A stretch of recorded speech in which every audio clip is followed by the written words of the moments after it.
¿Quién fue Clístenes? ¿Y qué hizo durante su vida para que su nombre fuese recordado entre los más grandes griegos y las figuras más influyentes de la historia antigua?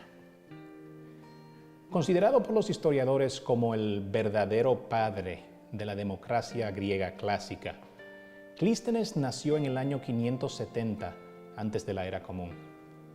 Era el hijo de Megacles, el líder del grupo de los hombres de la costa durante los años de Solón, y un oponente y a veces aliado de Pisístrato, el tirano griego que gobernó Atenas desde el año 546 antes de la Era Común hasta su muerte en el año 527 antes de la Era Común, y que transmitió sus poderes de tirano a sus hijos, quienes gobernaron hasta el año 510 antes de la Era Común, cuando a su vez finalmente fueron derrotados a manos de Clístenes. Yo soy Jennier Elías y esto es Historicidad, un canal en el que mantenemos un registro del constante llamado tiempo, lo bueno y lo malo, con la esperanza de aprender a no repetir los errores del pasado.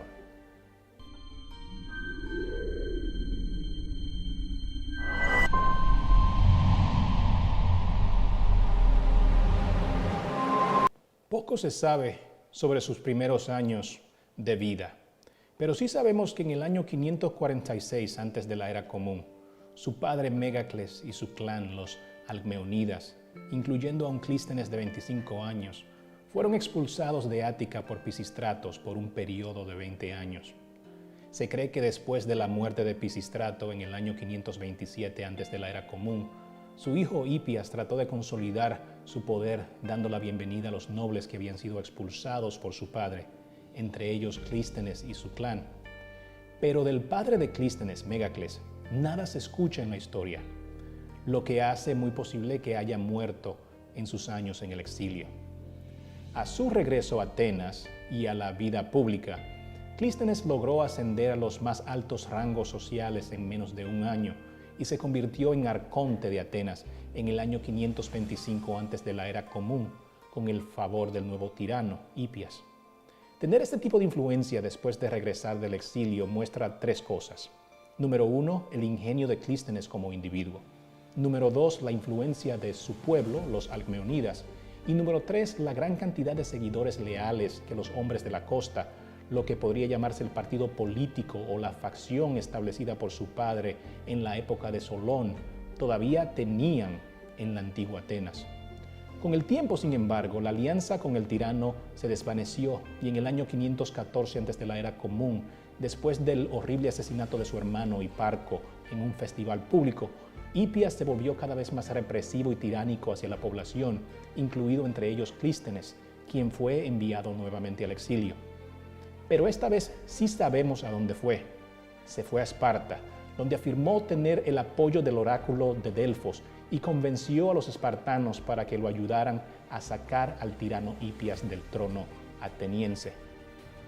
Con la ayuda del rey Cleómenes I de Esparta, Clístenes marchó a Atenas en el año 510 antes de la Era Común y atrapó a Hipias en el Acrópolis.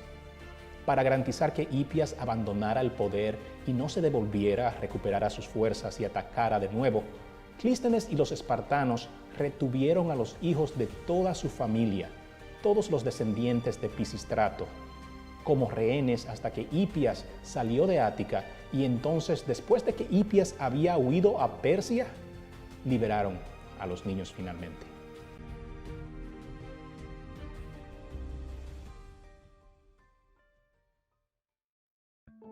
Después de la destitución de Hipias, Clístenes compitió por el poder en Atenas contra un nuevo gran rival, Iságoras, un aristócrata ateniense que eventualmente obtendría el apoyo de la mayoría y vencería a Clístenes y se convertiría en el principal arconte de Atenas en el año 508 antes de la Era Común. Pero, ¿cómo es posible que, no siendo el arconte, una posición que podría igualarse a ser el presidente o primer ministro, a Clístenes se le atribuye la creación de la democracia en el año 508 antes de la Era Común? Verán, después de haber perdido la posición de arconte, Clístenes prometió a los pobres de Atenas, quienes eran la mayoría, reformas progresistas que Iságoras no estaba dispuesto a cumplir o tomar en cuenta.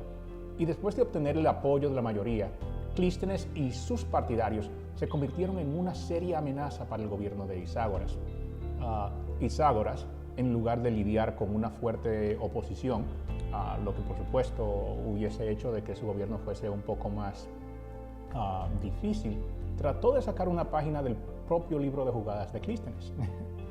Primero, se acercó al rey espartano Cleómenes I y le pidió su apoyo para expulsar a Clístenes y a sus partidarios de Atenas, un grupo que representaba cerca de 600 personas y sus familias. Clístenes, reconociendo el peligro para su vida, abandonó prudentemente Atenas mientras se acercaban los espartanos y se exilió de su ciudad por tercera vez en su vida. Pero la población de Atenas no estaba de acuerdo con esto. Cuando Iságoras intentó disolver la bulé, el consejo de 400 atenienses a cargo de los asuntos diarios de la ciudad, el equivalente a nuestro congreso o parlamento, la población de Atenas ya había soportado demasiado. Se levantaron contra los invasores y su propio arconte, los atraparon durante 2 días en el Acrópolis y finalmente al tercer día acordaron dejar de que los líderes Iságoras y el rey espartano Cleómenes I escaparan en secreto antes de asesinar a sus 200 soldados y simpatizantes. En este vacío político, sabiendo que habían enfurecido a los espartanos y que muy pronto posiblemente reunirían ellos a sus soldados y atacarían nuevamente a Atenas con una fuerza aún más poderosa, según Heródoto, los atenienses enviaron a un grupo de embajadores a Persia pidiendo su apoyo. Los embajadores llegaron a Sardis y hablaron con Artafernes, vicerey o sátrapa de Asia Menor y hermano del rey Darío el Grande, el líder del imperio persa. Artafernes ni siquiera sabía quiénes eran los atenienses o dónde se encontraba Atenas, pero dado que el imperio persa en ese momento era un imperio tan poderoso que muchas naciones acudían a él en busca de su apoyo y ayuda militar, él les pidió lo que era costumbre, la submisión al gobierno persa. Les pidió tierra y agua. En especial le estaba pidiendo a los embajadores atenienses que sometieran sus tierras y sus recursos a Atenas, al gobierno persa. Y si no estaban dispuestos, bueno, podían retirarse y regresar a sus casas con las manos vacías. Los embajadores, sin considerar sus acciones y sin consultar a los ciudadanos de Atenas, hicieron el gesto y le dieron agua y tierra al rey Darío. A su regreso a Atenas, la gente no estaba satisfecha con el resultado. Estas eran personas que no creían en tener reyes, creían en la igualdad de todos los seres humanos, especialmente los ciudadanos de Atenas.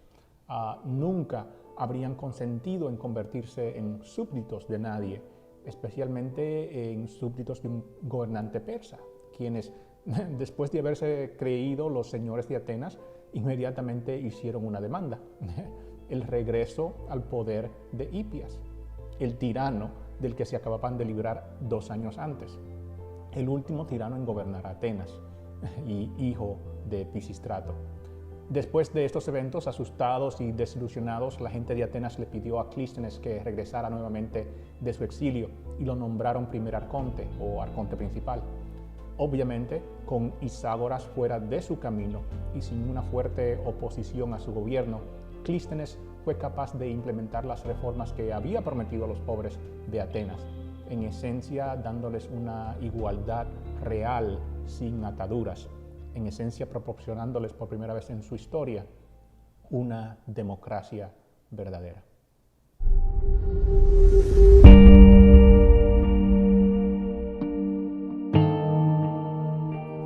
Pero, ¿cuáles fueron las reformas que implementó él para crear una democracia verdadera en Atenas?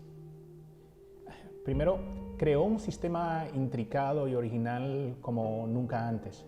Y aunque no se sabe mucho sobre su vida, el hecho de que haya sido capaz de idear este tipo de patrón organizacional tan complejo con el fin de crear igualdad entre todos demuestra su genio, y el hecho de que estaba increíblemente versado en reglas administrativas, teoría política antes de que la teoría política fuese teoría política, psicología incluso antes de que la psicología fuese un campo de estudio, aritmética, estadística y planificación social.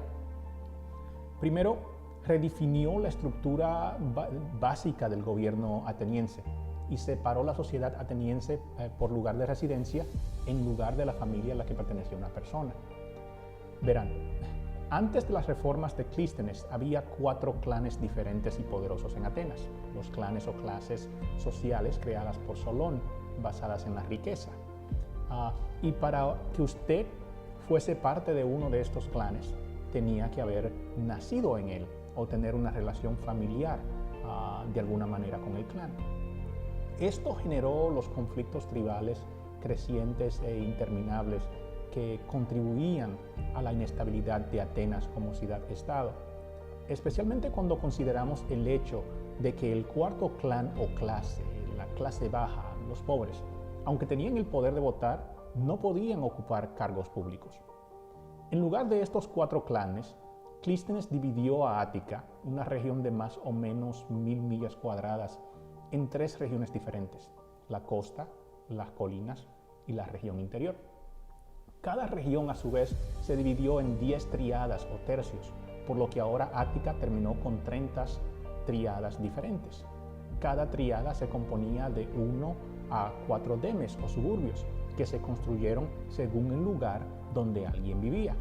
Verán, sucede que Clístenes fue la primera persona en crear el concepto del vecindario. No quería que la gente de Atenas solo fuese leal a sus familiares o clanes, lo que haría que lucharan por el control de la ciudad basado en viejas disputas y en viejas peleas y errores cometidos por una familia a otra desde hace miles de años. Él quería que todos lucharan juntos contra los males comunes de su sociedad para que pudiesen mejorar sus propias vidas y la de las personas alrededor de ellos. Por ejemplo, aunque usted y su vecino de al lado, vamos a llamarlo Aristarco, eran miembros de un clan y una familia diferente, lo que los haría luchar y estar en contra el uno al otro antes de Clístenes. Ahora, bajo sus nuevas directivas, eran miembros del mismo demes, la misma gente, el mismo pueblo. Por lo tanto, en lugar de luchar y oponerse entre sí, ahora era más probable de que cruzaran las vallas y trabajasen juntos para mejorar su vecindario y a Ática. Era más probable de que trabajasen juntos para mejorar a Atenas en general. Al principio había alrededor de 139 demes.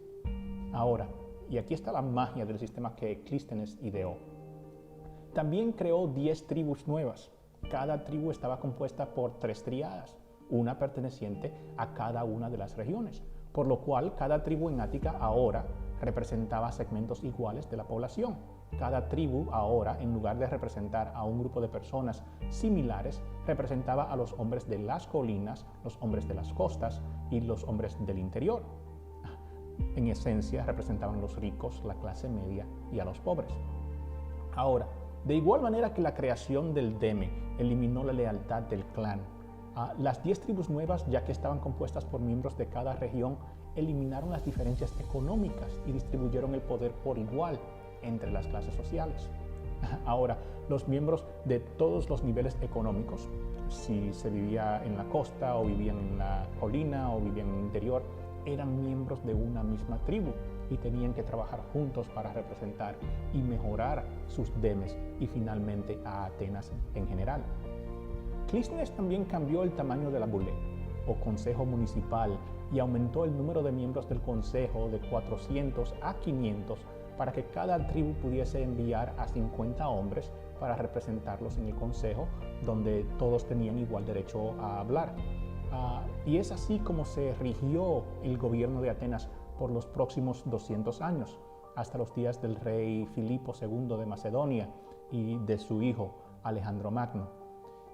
Con el final de hacer que estos cambios se mantuviesen, Clístenes incluso llegó a exigir que la gente de Ática comenzara a usar nombres no patriarcales como Clístenes, hijo de Megacles, sino nombres basados en los demes, como Clístenes de Maratón o Clístenes de Delfos. Incluso en su ostracón de votación, su registro de votación o su boleta, cada persona debía escribir su nombre, el nombre de su padre y el nombre de su deme para identificarse. Hubieron 2 razones para esto. Una, si una persona usaba el deme en su nombre, lo haría identificarse más con su deme. 2. También evitaba que los atenienses tuviesen perjuicios hacia una familia en particular, solo por su ascendencia. Porque, por ejemplo, si Aristarco, hijo de Finias, estaba hablando en el consejo, yo podría sentirme inclinado a votar por su propuesta porque yo le debía un favor a su padre. Pero si en cambio él se llama Aristarco de Delfos, yo estaría más inclinado a escuchar su propuesta y juzgarla en función de sus méritos y olvidar en conjunto de qué familia él proviene, lo cual era muy común en la antigüedad.